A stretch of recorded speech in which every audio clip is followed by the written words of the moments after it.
You're listening to Radioactive on 91.3 FM CJTR. With me right now, I got Brandon Yaggey from Whale and Wolf. How are you doing today, Brandon? I'm good. Thanks for having me, Victoria. I just want to start off by talking about the new single that you guys released, Midnight Riot. How excited were you guys to get this song out for people to hear? Well, very excited. It was supposed to be coming out a little bit earlier than when we released it, but the world kind of took a little bit of a turn. So it was a bit of an adjustment trying to navigate the Corona situation as far as releasing music goes. But I think I could speak for the rest of the band by saying that it was very exciting because it was the first release we ever had with the new lineup, meaning like Joel as a drummer and then Keenan being a huge part of the band as well. Yeah, right. So I think collectively it was just like it felt like we were turning a new leaf a little bit. Yeah, Mm-hmm. it was awesome. And it's been a while. It's been out for a while right now. So are you pleased with how well it's been doing and the reaction from the fans? Yeah, the cool thing about it is within the first month it got over 50,000 plays. And when we would kind of dig into that, it was all like very organic. So it seemed very like genuine fans or people saving it to their playlists or just things like that where people genuinely seem like they're liking the song and saving it. We can see all that. But you know what? Like for myself, I'm very happy with how it turned out. Mm-hmm. And I mean, like there's still a lot that's happening with it, and we got a lot of stuff down the pipe coming, and I'm pretty just excited about everything right now as far as the new stuff goes. Yeah, and how would you say the writing process for Midnight Riot has been different compared to other songs that you guys have written? Because I feel like it's got a totally different feel compared to like Toucher, So It Goes, or Yeah. Staring at the Sky. Yes. Okay. Well, a big part was for sure adding Keenan and Joel to the band. The last time we recorded anything was we were a four-piece lineup with a different drummer. Keenan and Joel immensely added to the writing process. Those guys are wizards, like for real.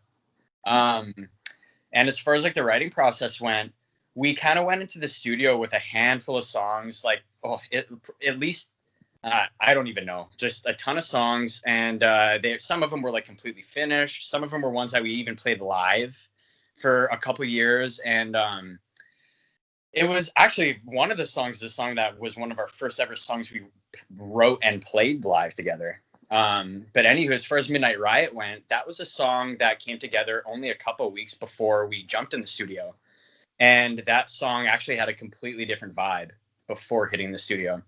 So what we were doing is we kept writing songs, sending them to these producers. These guys are Jimmy Mansfield and Paul Rogers. They're out of Nashville. They're insane. They're incredible. They're like Grammy nominated producers. They've worked on anything from like country albums from Lady Antebellum to like Coheed and Cambria, Rainbow Kitten Surprise, just like some really, really cool acts. And these guys really took kind of where we wanted to go and amplified it. So as far as Midnight Riot went, we wrote that song a couple weeks before we jumped in the studio. We showed it to them, and we just kind of like buckled down, and they kind of whipped our asses all over the place and really brought the best of that song out. And I think, yeah, you know what? Like, it was the most humbling and the most exciting recording process we've ever had. Yeah, and you said that you also tracked some other songs. When you guys planning on releasing those? Well, like, eh, I will say, like, they're going to be released intermittently. We're going to be doing single by single. We do have an EP. We do have a name for an EP. We are releasing an EP. But as far as like the world goes right now, especially with COVID, we want to keep this momentum going by releasing these songs. And they're all packaged in their own way. And we got a handful of songs coming down the pipe. We'll release them one by one. Yeah, and what can fans expect from those songs? It's a variety.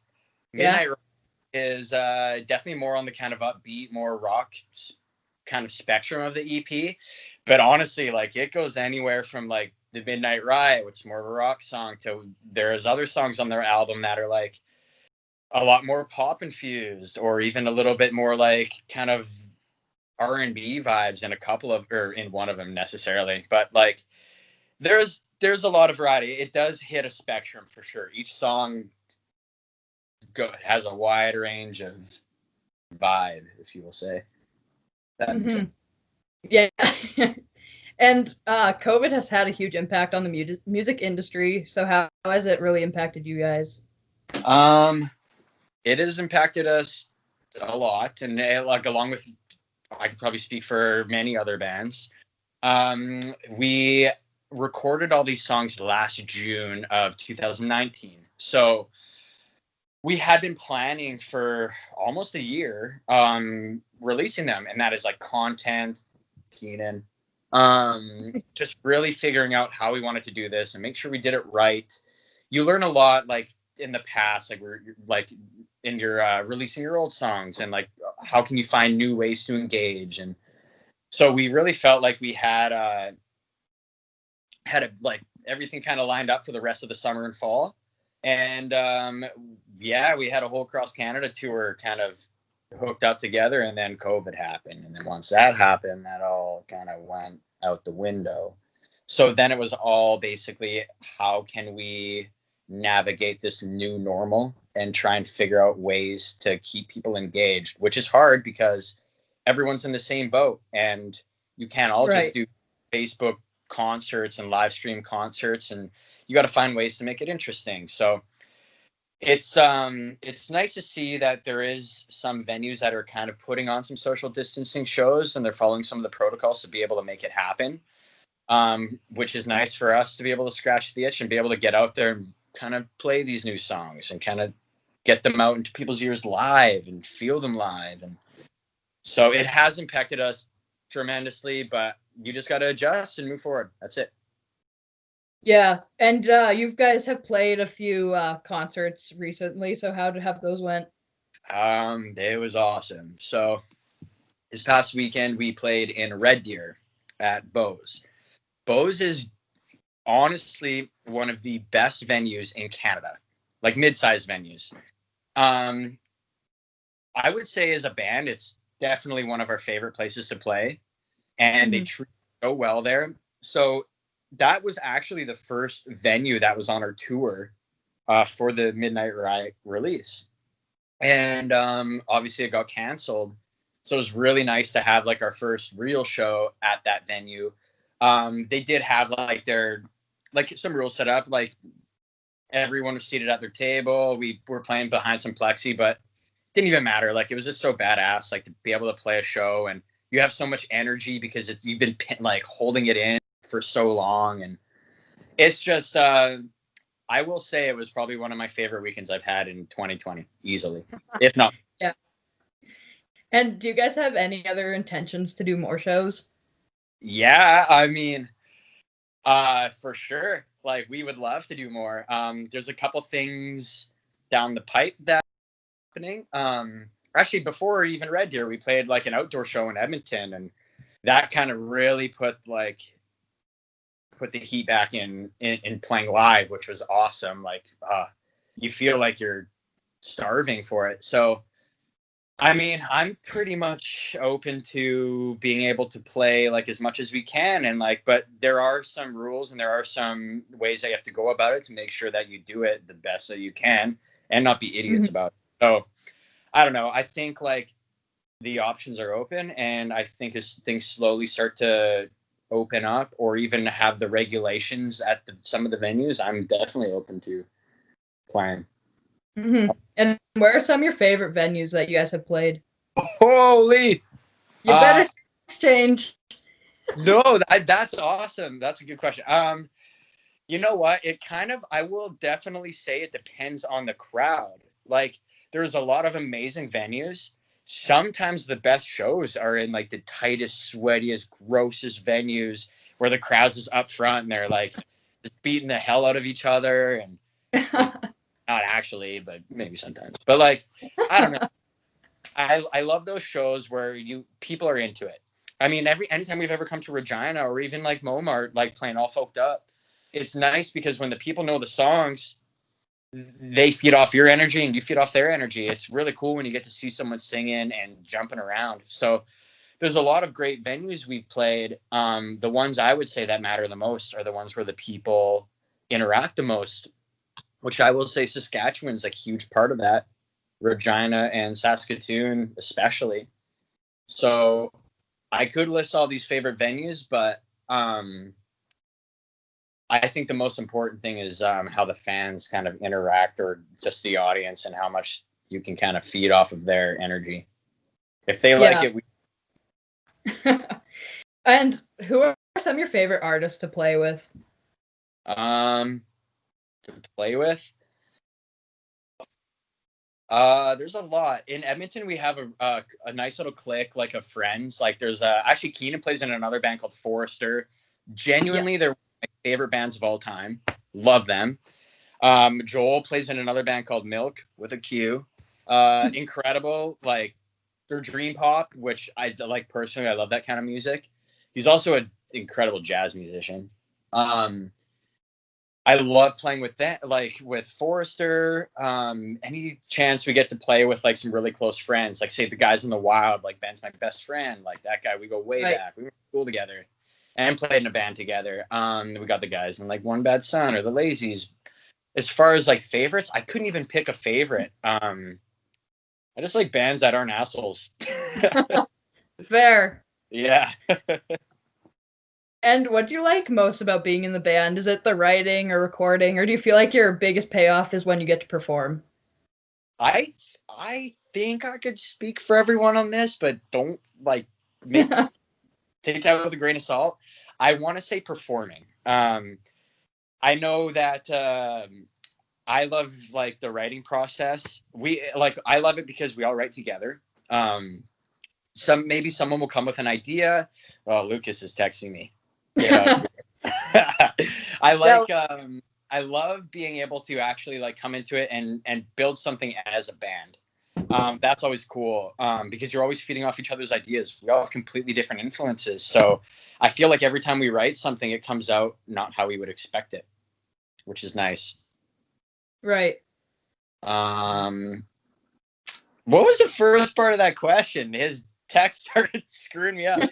It was just what you enjoy most about being in a band. Oh, okay, yeah. Yeah, these guys scram. So basically, yeah, I would say I love every part of it. The writing process, I love rehearsing, even just getting together with them. But mainly playing shows. Yeah. Yeah. And how many bands were you in before Whale and Wolf?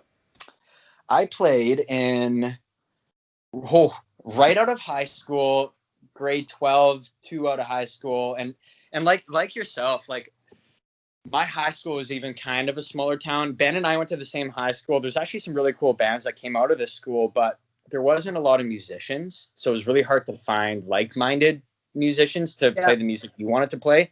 A lot of talented people. But I would say like I had this band, they were called Naked Beauty, which kind of turned into Whale and the Wolf. That was a band I was in for a couple years that went out of high school, and we played a lot of cool shows. We played with bands like The Cult, Finger 11, Bleaker, like played a festival with like Slash, like, so it was kind of cool to kind of like dip your toes in the water at like, and we were all young, like anywhere from like 15 years old to 19. So it was really cool to experience some of those things at that age. And then after that, I was playing with, like, that band broke up. The other guys in Whale played in another band, like Ryan and Lucas. And it kind of was like we birthed out of our band's breakups. It was kind of like a rebound. So Whale formed with that, and then I joined Thrill House at the exact same time. So I was in Thrill House and Whale at the same time for a few years, and then now it's Whale all the way. Okay. Cool. And how did you meet the other guys? Because some of those guys are from Saskatoon and some from Alberta. Like, how did you guys meet? Totally. And it's kind of like I think it's one of those things where the music scene is just a big community, right? So Ryan and Lucas, they worked actually at a radio station in Edmonton. And when I was 19, the rest of the band in Naked Beauty, we thought like, hey, you know what? Like, we don't know anyone. No one likes us. And how can we get a foot in the door? It's like, okay, well, we had joined this battle of bands that a radio station put on. One thing led to the other, where we basically were like, hey, like, did we work as street teamers for the radio station? So we ended up working for the radio station in Edmonton, which would be the Bear, TSN 1260 and Virgin Radio. they're all like sister companies. And one thing led to the other. Ryan and Lucas worked there, so I met them through that, and I knew them for a few years before Whale started. But that's basically how I met them. I met Keenan through playing with Naked Beauty, playing festivals, playing shows, and then Joel I just met. I went to a show. I saw his band Milk play. I had no idea who he was, and he was probably the best drummer I ever saw live. Mm-hmm.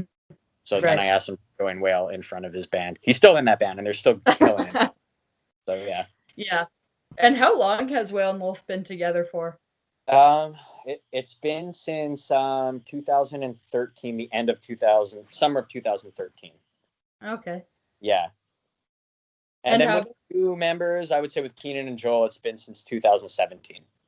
Mm-hmm. And how about your favorite Whale song that you guys have written? Written?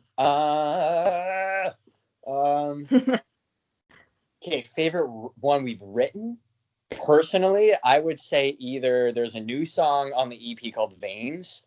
That is one of my favorite songs, like, ever, period, that we've done. And I really like Midnight Riot. It reminds me of a lot of the stuff I kind of like that got me into playing guitar. Like the riff, like the heavier riffs, and I guess in the chorus. But yeah, no, I would say the song Veins, that will be out eventually, and Midnight Riot. Those might be my two favorites. Yeah. And how about playing songs live? Kind of what's your favorite song that you get to play live?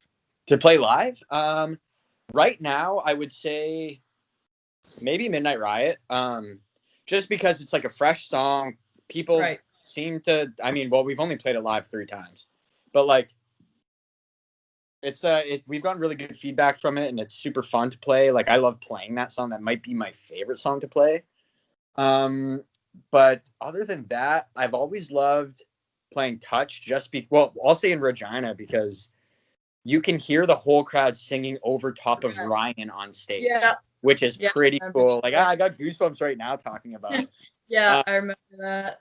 Yeah, I would say, like, any of the songs that people react to the most, and sometimes it's a song that you may hate playing in the jam space, like rehearsing for a show, but then you play it live, and just the crowd's reaction to it sometimes just makes it, you like it. Right. And growing up, how did you get into music? Okay. It was weird. Like, I grew up not like I started playing guitar at 11 years old. I never really had much interest in playing before that. I was really into motorcycles. So was my dad. He kind of like grew up racing motocross, and he got me into that at a young age. And I think when he was in his 30s, he had a midlife crisis, and he just wanted to get a guitar. He had a couple friends growing up that were guitar wizards, who those guys actually taught me quite a bit of stuff. But yeah, no, needless to say, a midlife crisis. We went to a guitar shop. I was 11 years old in grade 6, and he bought a guitar. I begged him for one, and he was like, "Nah, you don't give a shit. You're just going through a phase." Whoops. And so we went back to his buddy's place, and his buddy had a BC Rich Mockingbird kicking around from the 80s that he had when he was like your age. And he gave it to me, and it only had 2 strings on it. So, like, I was just excited about it. I knew nothing about guitar. I probably couldn't even name you like 5 bands at the time. Like, so I got that guitar, and we kind of tried teaching ourselves, like, out of one of those guitar instructional books where you learn Hot Cross Buns and Yankee Doodle and kind of crappy songs. And so that lasted maybe a week, and we both quit.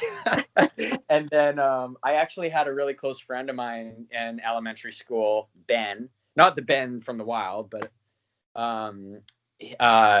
this guy, he got a guitar, and his older brother, he was like a cool older kid, and he had a guitar, and he was really into Iron Maiden. So I looked up to this guy, and he showed me how to play one Iron Maiden song. Maybe like a few months after I got a guitar. I never touched a guitar after learning Yankee Doodle. That was like the most riffs I played before meeting this guy. And he pretty much like taught me an Iron Maiden riff, and I was hooked. I literally from that moment on played like 3 to 6 hours a day for years. And I didn't know there was a such thing as tabs, and I didn't know how to read music. So I used to put a stereo on and just play it over and over and again and find the notes, and just learned all the songs by ear. They probably weren't right, but yeah, no, that's kind of where it was. Like 11, 12 years old, got sucked into like my buddy's older brother that played guitar taught me something, and then from there on it went into like, all right, I'm going through all my dad's CDs and cassettes and listening to Judas Priest, Iron Maiden, Metallica, Van Halen, like just all these old 80s metal bands, and just I literally played 80s metal for like 4 years. So Now that's how I feel when I try to learn a whale song, because there's no tabs out there no, for your guys' music. So I just sit there and I just listen to it with my guitar, and I just try to find where that's how to make it work. you know what? I think in some cases that can be a really good way to learn too. So, and it trains your ear. And once you can train your ear, sometimes you can listen to songs. You're like, oh, I know how he's playing that, you know? Right. Because sometimes like once your ear gets kind of developed to be able to hear those things, and I'm sure you can already do this to some extent as well. Like you'll probably hear a couple things and be like, I think that's how he plays it. Right, yeah. That I can do that, but like.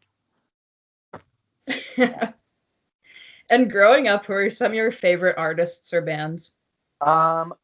So kind of going back to like the my buddy Ben, whose brother got me into guitar. I would say growing up, from playing guitar on would be like Iron Maiden was my favorite band. I would say that band is one of my biggest influences, like guitar wise. You won't hear it necessarily, but they have very melodic lead lines, which I try to do. You have like Judas Priest, Guns N' Roses was another one of my favorite bands. I honestly, I'll just like drop four of my four favorites. Probably were Judas Priest, Iron Maiden, Guns N' Roses, and Metallica growing up. Mm-hmm. I think, yeah, pretty sure. And then, yeah. Oh, I was to say, when I got older, I kind of 180'd. I heard a band called Kings of Leon, went into them, and I just kind of like felt like I found a band, or at least a guitar player that I was like, wow. Like, not that he even plays anything crazy, just like very lyrical guitar playing. It's really cool when you hear a guy play guitar and you can hum what he plays after you hear it. I've always really enjoyed that. Hooky guitar parts. Yeah. And when you're growing up, did you go to lots of concerts at all? Oh my gosh, Victoria. I literally like my first ever concert was Metallica at 10 years old. My dad would take me to everything. Like I saw Motley Crue at 10. I saw Motley Crue 3 times. Just like growing up, like my parents would take me to all these different concerts, and I couldn't even tell you how many concerts I went to as a kid, and that was a huge part. I think I always got really like awkward and nervous at concerts. I was always quiet sitting down, but like I loved it, going to like Roger Waters, the singer of Pink Floyd, like seeing Mark Knopfler from Dire Straits, to Eddie Van Halen, rest in peace, and like Iron Maiden, Judas Priest, all these bands. Seeing it live really kind of, especially as a kid, you really get that in your head to the point where like you visualize it when you're playing guitar in your bedroom. Yep. Okay. I used to do this. As a kid, I had a little tube TV in my bedroom. It sucked. And what I would do is I would put concert DVDs into like my little PS2, like my little PlayStation, and I would set up lamps and lava lamps around the room so it looked like a concert. And I'd call my parents up, and I was like 12, anywhere from 11 to probably 13. And I would play through an entire concert CD and like, well, try to, and like get them to watch. And I would have like the lights off with like the concert playing on the TV, and I would be sitting on the floor cross-legged, like trying to play along to like Iron Maiden, like in Rio, or Rush in Rio, or like all these concerts from like the like basically like that my dad grew up going to and watching. So yeah. So that's kind of what sparked a lot of it. Those old bands my dad was listening to. Yeah. So I just got one more question here for you. Yeah. What can fans expect next from Whale and Wolf? Whoa. I would say we got a banging new song coming, and it's the song I'm the most excited to release. And that's it. That's all I'm saying. Okay. That's all I need to hear is that you guys got more music coming. Maybe I'll send it to you. Yeah, you should. Early access. Yeah, you got it. Anyone deserves Okay. it too. Yeah. Thank you for doing an interview today, Brandon. Hey, thank you so much for having me. I'm glad we did this.